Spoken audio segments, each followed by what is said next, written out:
Thinking Circles is your fractional marketing department, purpose-built for the recruitment industry with deep sector experience.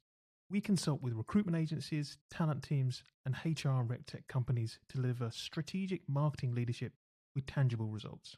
Our proven approach enables you to attract top talent, drive client growth, and build standout employer brands. As a flexible extension of your team, we offer the insight and support you need to make smarter marketing decisions without the cost or complexity of hiring in-house.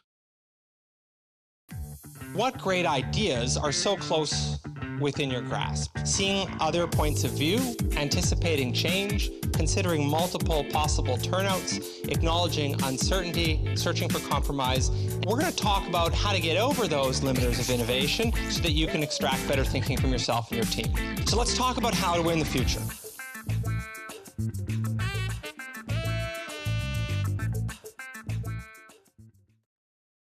This week, I'm joined by Manan Shah, co-founder and CEO of Recruiterflow.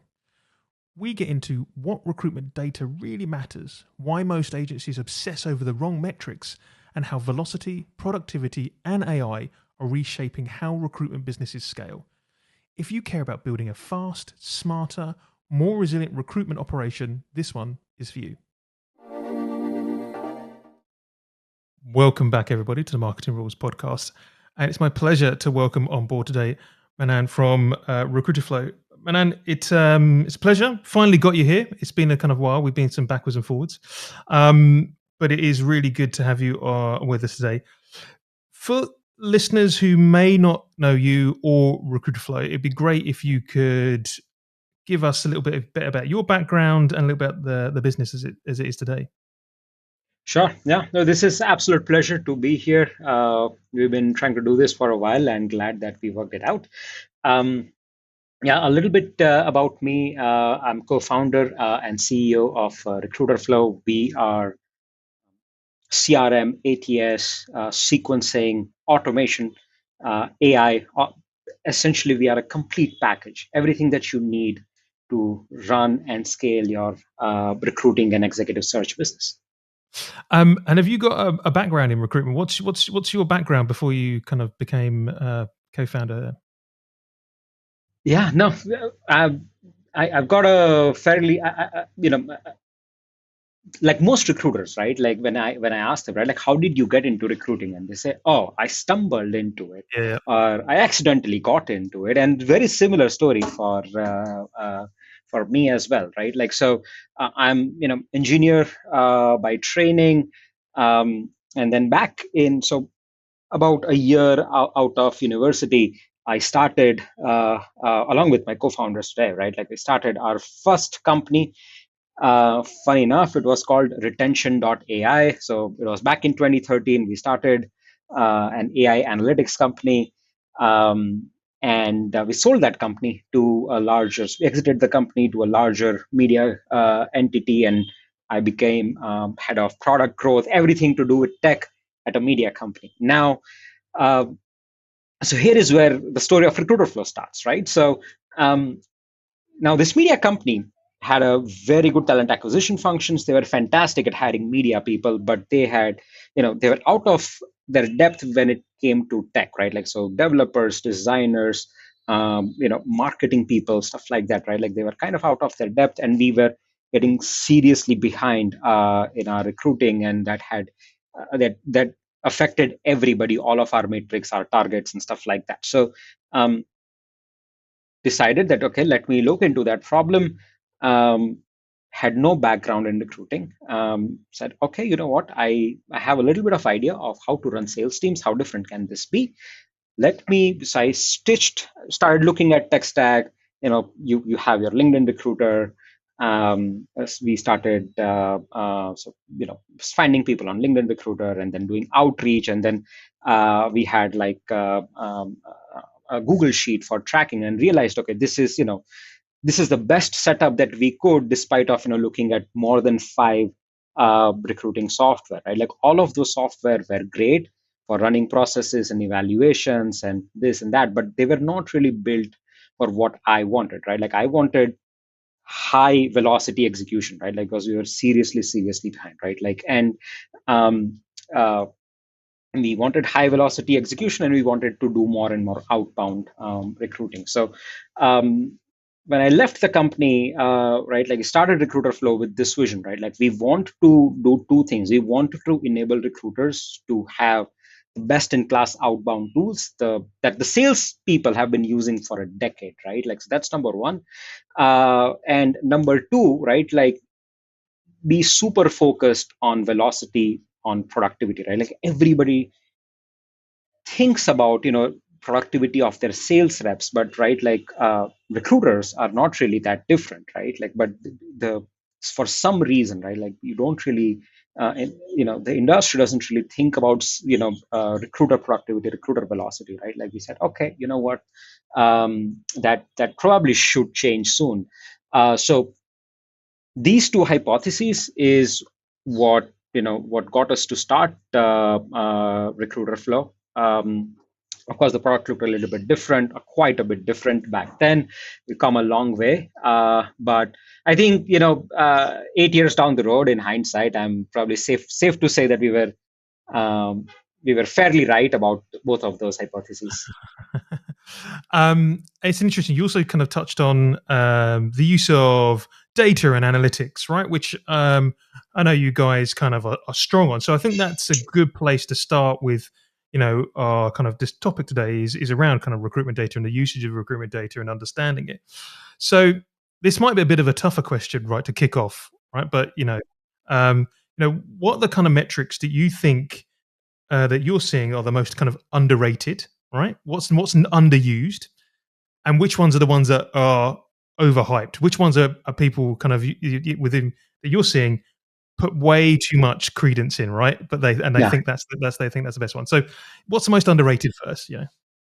So when it comes to matrix, right? Like my framework of thinking is, you've got two types of matrix: leading matrix and lagging matrix, right? Like, and of course, everybody likes to track, billings and revenue, and essentially the what's most important for the business. And that's fantastic. I'm not saying you should not track that, but revenue is a lagging metric, right? Like something so has, if your revenue is not there today, something has gone really, really long, 3-4 months back, and you are, so, and you haven't got it, right? Like you're catching it now, you're catching it today. So you lost that opportunity for 4 months, right? Like, so I think, and everything that is a revenue linked metric, they are very important. I'm not saying you should not track them, but they are overhyped, right? Like, so for example, number of submittals, number of interviews, fabulous metrics, all lagging metrics. Great, you should track them. I don't want you to take that away. In any case, you should not be tracking. You should absolutely track them, but they tell you about the problem after it has occurred instead of letting you stay ahead of problems, right? Like, so then leading indicators, right? Like your leading indicators are your pipeline velocity, right? Like how your sales velocity, your candidate pipeline velocity. These are your leading indicators, right? Like, so essentially, are you tracking what's the throughput of my recruiters, right? Like how many candidates are they able to screen or schedule per day, right? Like whatever that right measure of velocity is for you. Are we, if you're running a search, right? If you're doing executive search, right? Like, are we on track to close that search in 8 weeks, 4 weeks, whatever that timeline is? And right, like how much time does it take for me to finish each phase of my search? Are we doing research fast enough or not, right? Like, so all of these problems, right? When you have, so velocity metrics are really, really underrated in this industry. And I think they are leading metrics, right? Like, so as soon as something starts going wrong, right, like they tell you about a problem in advance so that you can correct it, you can take corrective measure, help your team get out of that hole, and not have a massive impact on your revenue or your gross profits, right? So that's my answer to that, right? Like we put way too much credence to lagging metrics, and pay very little attention to leading metrics or velocity metrics. And why do you think that is? What is that because you're probably in a good place to kind of to talk to us about this, because you've got clients all over the world. You can kind of see from region to region, from territory to territory. Are there differences, or is this kind of quite a generic thing that these leading metrics are just underrated, full stop, across all of recruitment, because it's a bit more kind of sales focused, and the driver is always more sales, and that's always the kind of that's where your trajectory is. Yeah, talk us a little bit around that. I think, first of all, lagging metrics are very easy to understand, track, and compare. Different people are, right? So they're just so that's, I think, the first reason. Second is, if you look at large, so really large businesses in this industry, right? Like, so I'm talking about likes of Michael Page and Corn Ferry, and these really large businesses. These are fantastic, super successful businesses, who've been traditionally, right? Like, so if you go talk to a Hayes consultant, right? Like, go talk to a Michael Page consultant, right? Like, this is what their managers taught them, right? And that's the legacy that they are carrying forward. But the problem is that they were limited to these metrics because that was the technology available. That is what was important back then. But now, technology has come a long way. In fact, even recruiting has come a long way, right? And while those businesses remain incredibly successful, I think if you want to beat them, right, like, you have to change the axis of how you are going to not just serve but also manage your own team. And that's where this culture change comes in. I think that's one reason. Another one is, I think recruiting founders and operators don't necessarily have a very deep background either in engineering or in being very data or analytics driven, right? Where so they don't think about some of this stuff very deeply. However, it's starting to change quite a bit, right? Like, increasingly we are seeing more and more people getting concerned, looking into velocity, right? Like, they're coming to that conclusion by different from different paths, right? So everybody has a different logic to get to the same conclusion, but they're getting there, and I'm very optimistic and very happy about that. And it's interesting. You mentioned some of those kind of bigger names, right? But you're aware, just as I am, that the majority of the recruitment kind of agency space is made up of very small SME size or single man, two man kind of players. And is that the same, right? So if you're a smaller business, from the data that you've kind of seen, are they traditionally, we think they're more agile, right? And so they should kind of be more on top of this future way of working. Are you seeing that, or is that still a legacy from potentially how they may well have been brought into the business? Or it's still very sales focused? No, so you're very right? Like, so super small businesses, right? Like, so let's say 2-3 people in the team, they are doing much better, right? Like, they're very fast, even though they might not know it, right? Like, because they typically, you're a 3 people business, you're not going to be super data driven. But you're all fantastic recruiters, right? You're all fantastic salespeople. So you're doing your job very well. Everything is going, going well, and we get to see the data, so we know that they are doing very well. But the real problem lies once you cross at about 1.2 million in revenue. You are about 10 plus people. You have a little bit of a hierarchy that has started coming in. Now, you might be a fabulous salesperson. You started the business, right? Very well. You are billing half a million pounds a year because you were the top biller in the previous business. Great. But then, you get lucky with a couple of other hires, fabulous. You have now $1 million or £1 million in revenue, but you still haven't figured out how to scale the business, right? Like you don't know what kind of data to look at and all of that good stuff, right? So, and that's where we see a large drop off, right? Like, I'm sure, right? Like a lot of our listeners here would have either LinkedIn Recruiter or LinkedIn Sales Navigator or whatever, right? Like you will have some data tool available to you. Just search, LinkedIn, number of companies in staffing and recruiting and executive search,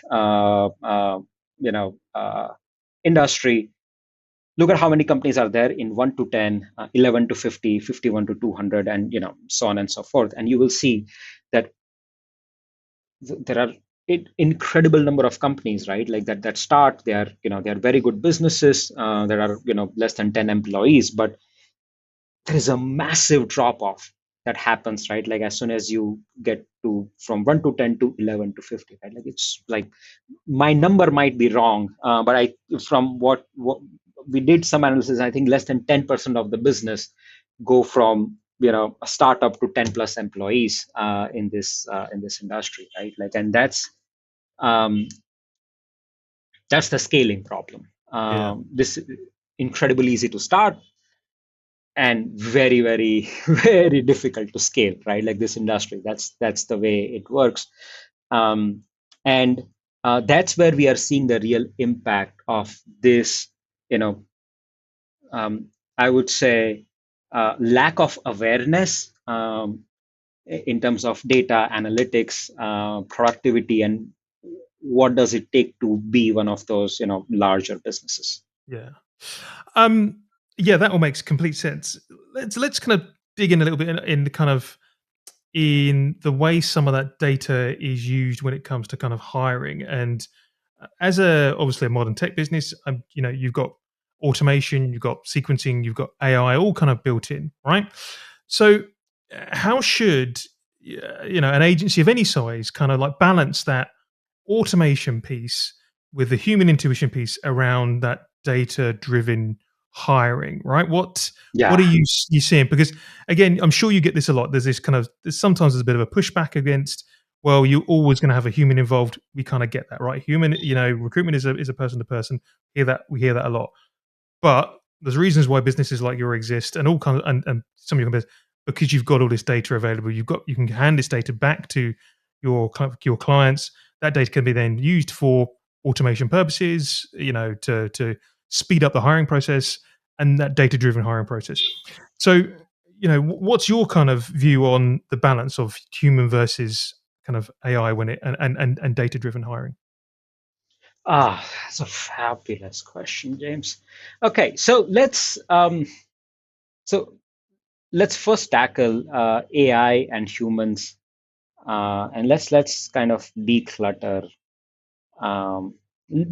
this, right? Like there is a lot of marketing speak, there is a lot of influencer speak, and frankly, right, like now AI is mainstream, right? Like if every second day in one of the mainstream news outlets, you will see some company has laid off people because of AI.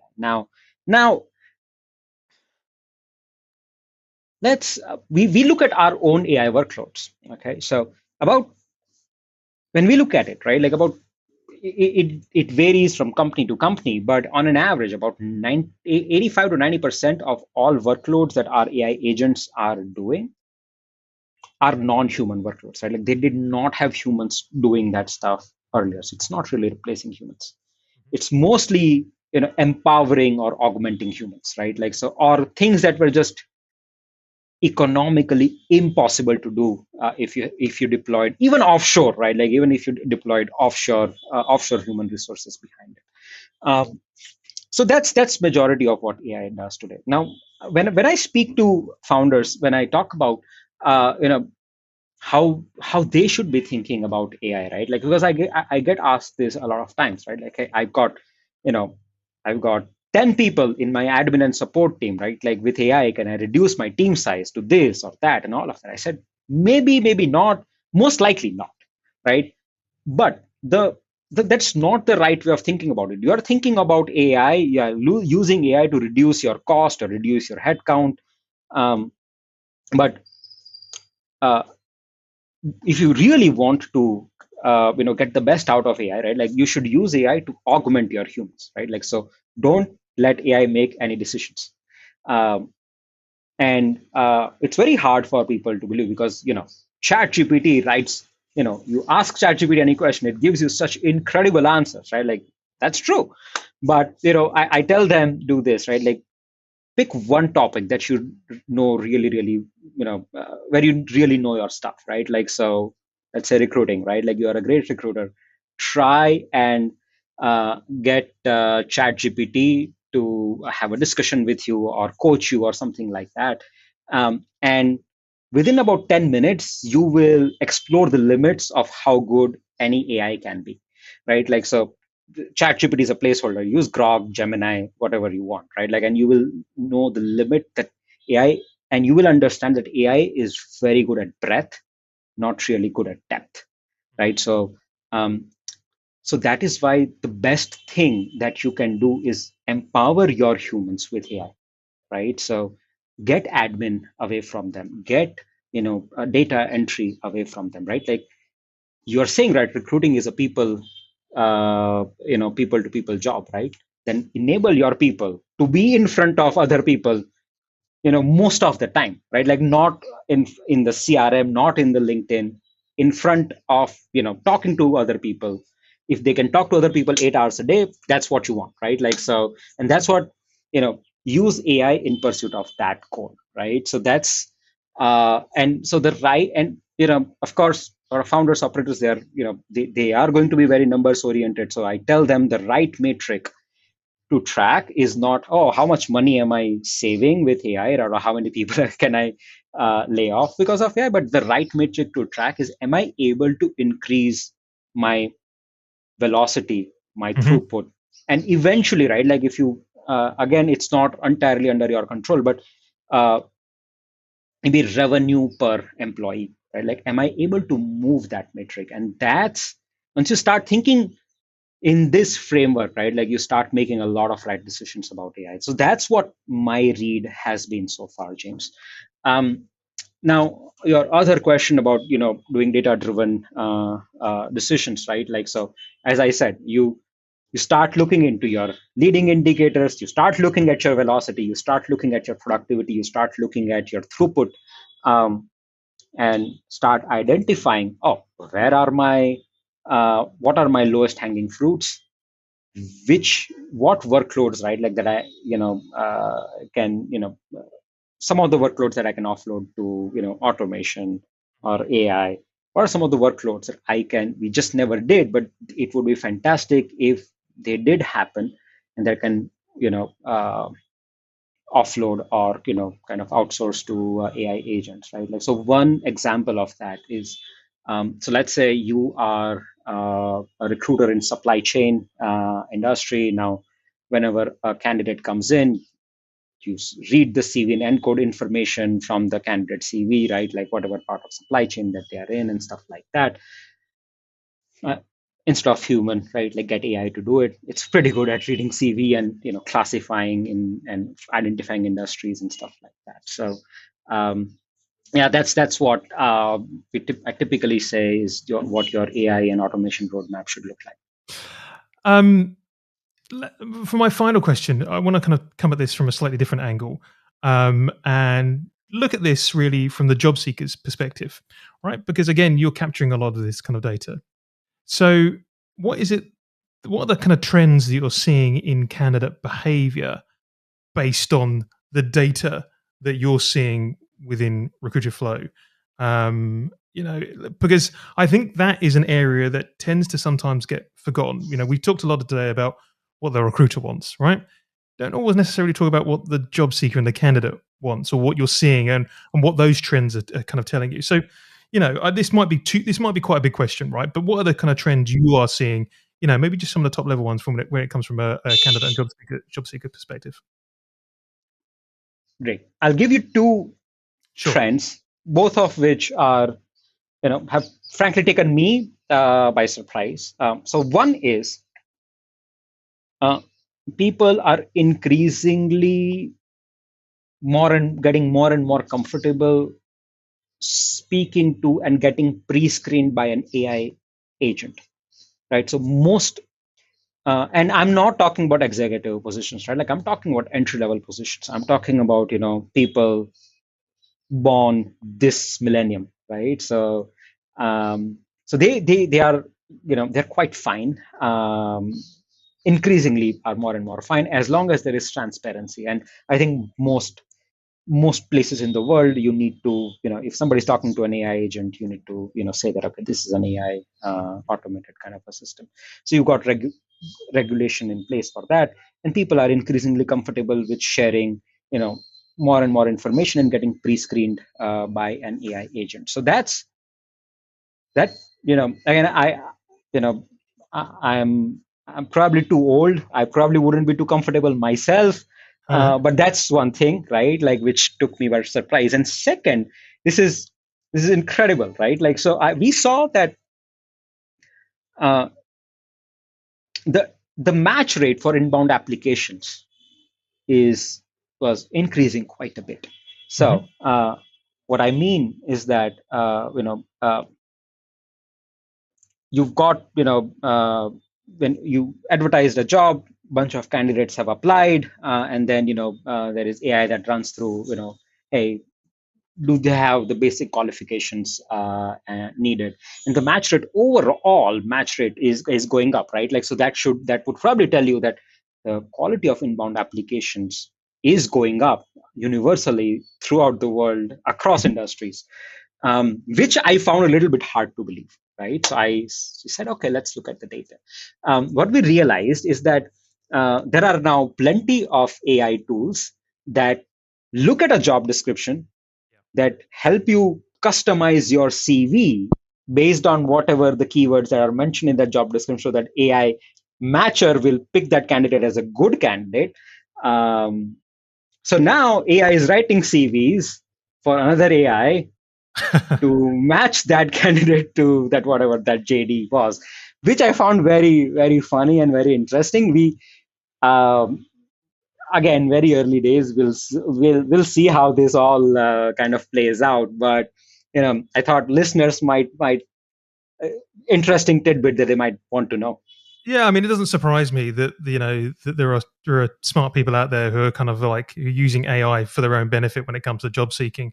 I'm sure we'll get to a point where they've got their own AI agents who are applying for all kinds of roles on their behalf, who are then just talking to other AI agents who are kind of handling the job on the other end.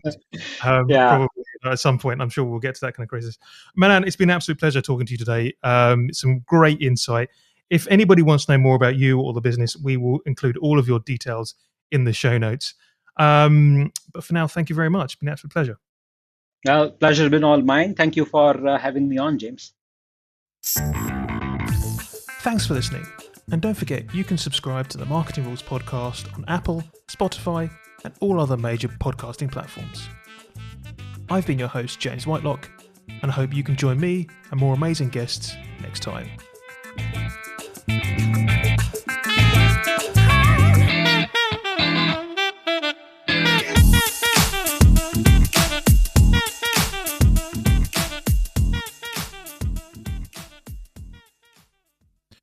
The Marketing Rules podcast is a Think in Circles production.